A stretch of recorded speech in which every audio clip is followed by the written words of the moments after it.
আসসালামু আলাইকুম, আশা করি সবাই ভালো আছেন। খুব ভোর সকাল হোক কিংবা তপ্ত দুপুর, বাংলাদেশের মানুষের এখন সময়ের হিসেব নাই। বাংলাদেশের প্রত্যেকটি পেট্রোল পাম্পে এখন মানুষের উপচে পড়া ভিড়।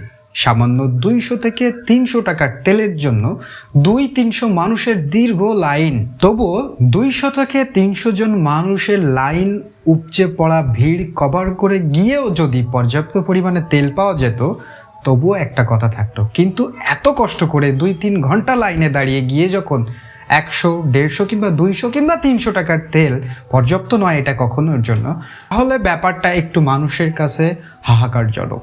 কিন্তু প্রশ্ন হচ্ছে কেন এই হাহাকার? যেখানে সরকার বলছে পর্যাপ্ত পরিমাণে তেল আছে, যেখানে বিবৃতি দেওয়া হচ্ছে যে আমাদের কাছে যথেষ্ট পরিমাণে তেল মজুদ আছে, তাহলে মানুষের কেন এই হাহাকার? কেন বাংলাদেশের মানুষের পর্যাপ্ত পরিমাণে তেল পাচ্ছে না? কেন বাংলাদেশের মানুষের এই ভোগান্তি? সাধারণ মানুষের অভিযোগ একটাই, তারা বলছেন পাম্পগুলো তেল দিচ্ছে না। ঘন্টার পর ঘন্টা দাঁড়িয়ে থাকার পর মাত্র 200 থেকে 300 টাকার তেল দিচ্ছে। একদিকে তেলের জন্য হাহাকার, অন্যদিকে পাম্প মালিকদের সীমাবদ্ধতা।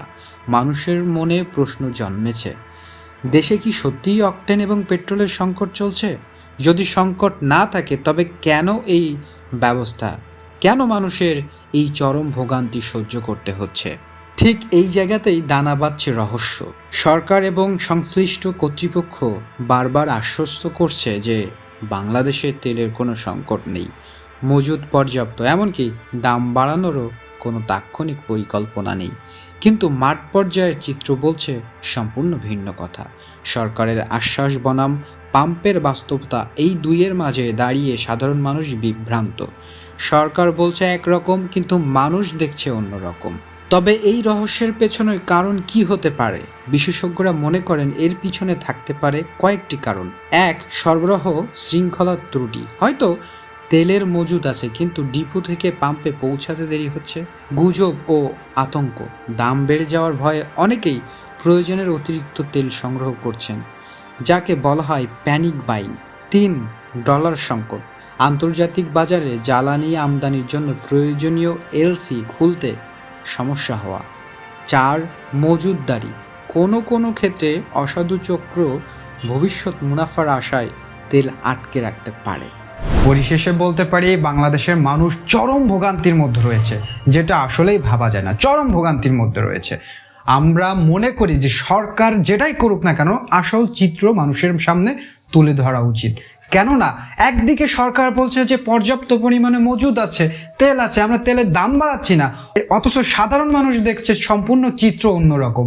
যখন তারা পেট্রোল পাম্পে যাচ্ছে, একটা পেট্রোল পাম্পে যখন 200-300 মানুষের ভিড়, তাছাড়া ভিড় ঠেলে গিয়ে যখন মাত্র 200 থেকে 300 টাকার তেল পাচ্ছে, তখন মানুষের এই হাহাকার, এই দুঃখ, এই কষ্ট আসলেই দেখার মতন নয়।